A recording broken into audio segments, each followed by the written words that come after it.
right, let's talk the economy. And there's been a lot of talk of reshuffling debt lately. The finance minister has confirmed that government will take over some of Eskom's debt, in fact, a significant amount next year. We don't know the exact amount, but the aim is to make Eskom more viable. Eskom has a massive debt burden of around 400 billion rand, which it has to pay interest on. That's affecting Eskom's ability to do maintenance and to keep the lights on. At the same time, government has agreed to cover 70% of Sanral's debt in relation to e-tolls. But what hasn't been considered extensively is the impact on bondholders who have helped Eskom and Sanral, for example, to raise debt by buying those bonds in the first place. We're joined now by our economics editor here at the SABC, Tshepo Mongoai. Thanks for being with us. Tshepo, I think it was Clinton's advisor who said that if he was reincarnated, he'd like to come back as the bond market because that is all powerful. But I mean, let's start off with a quick sort of explainer. How do the bonds work? Well, you can't raise money unless you go into the bond market and then you share your plan. So institutional investors would buy those coupons. Remember, with a bond, you have a varying period of maturity. So an investor will look at it and say, okay, this is a 5-year bond, for example. So they put their money within every year. There's certain interest that is paid to the bondholder. And remember that the obligation on the bondholder is absolute. So the more a country is exposed to a particular bond and it's highly indebted, they have an obligation. They actually risk compromising some of their basic services and pay the bondholder. Otherwise, they could be sued. And there are a lot of consequences if you don't honor your obligation. It's absolutely important. And your whole credit rating is linked to it, and I guess trust in the market is linked to that. Otherwise, you won't be able to raise debt in future. You got to demonstrate that you've got what it takes. Let's say, for example, with the e-tolls, they had to put a very strong business proposal to investors to show that indeed this thing is going to return money, it's going to generate a lot of money, it's going to be viable. Investors were convinced, and then they put billions of US dollars into that project because they were confident that, indeed this is something that is viable. Unfortunately, it did not deliver on what it was expected. And I have no doubt that government has been having robust and difficult discussions with those bondholders to convince them that indeed you will get your money, we will pay. And this is exactly what they are trying to do with the current plan, to ensure that they don't default, because if you default, there are serious consequences, because the bondholders can actually demand all of their money. And we know that no country in the world is capable of repaying those amounts in full. In fact, what happens is they will borrow from another investors in order to pay for the bonds that are maturing. So you borrow from Peter to pay Paul. So, okay, let's use the example of Sanral. So now government has said we'll take over 70%, but there are bondholders who effectively are owed in relation to that 70%. So what happens now? Does government issue a new bond? Are they just transferred over wholesale?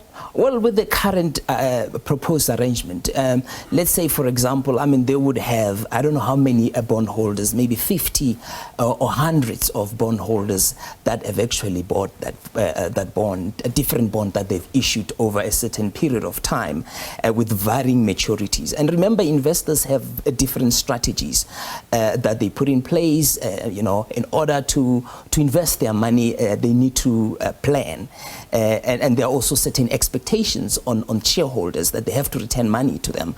So when they look at that plan, they would have been convinced that, okay, indeed, this is the plan. But now what they need to do is to bring all those shareholders with varying interests, different interests, and different reasons why they would have bought those different bonds, and try to reach a consensus. You have foreign bondholders, you have loans, you have various instruments, and bringing all those people in one room to say, look, I'm not able to pay as the original plan.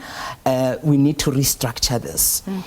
We know the so-called contingent liabilities. That means that government eventually, if a state-owned enterprise is not able to pay, they have to pay and make sure that that money is paid back to investors. But it's not always an easy arrangement because bondholders have a lot of influence and power in terms of the direction that the company can take. And if they don't approve, it's going to be very difficult for any state-owned enterprise to move, and they really need a buy-in from all those bondholders. So it's a complex negotiation because you say everybody has different ideas, different terms at which they want their bonds to expire when they buy. I imagine it's even more complex with Eskom. It will be. Eskom's got about 300 bondholders, and they have a lot of instruments. I mean, one example could be that, say, for example, you're battling to pay your car, and then you bring your brother, you take your brother to the bank, and you say, well, I'm not able to pay. Can my brother please take over this debt? The bank will not agree to that because they have a specific arrangement with you, and they have a particular process that needs to be followed if that car had to be in the hands of another individual. So there must be, maybe you have defaulted, and once you've defaulted, they repossess the car, they auction the car, and then it can be in another person's hands. So the same thing would more or less apply, where the bondholders, they've entered into these arrangements with Eskom. They understand the risk. They've studied the complexity of the business model, and they were convinced that indeed they can do this. Now, once you move that particular risk to somewhere else, it becomes very, very difficult for them because it was not part of that arrangement. In fact, what they know is that the arrangement is Eskom should default, and once it says default, there are certain processes, and the government eventually take over that debt, and which is not where they would want to be. But I suppose we find ourselves in that predicament where, you know, it's clear that the state-owned enterprises will never be able to get out of this debt that they got into in the first place, and now they need help, and government is just trying to come up with innovative ways in order to make sure they move that risk away from very key state-owned enterprises. Okay, so we could expect at least a lot of robust bargaining or pushback from the bondholders, unless they get even better terms, but then it's costly for government, so all these things will pay out, and you will watch that for us and make it simple for us. Thank you very much, Tshepo Mongoai, SABC News' economics editor.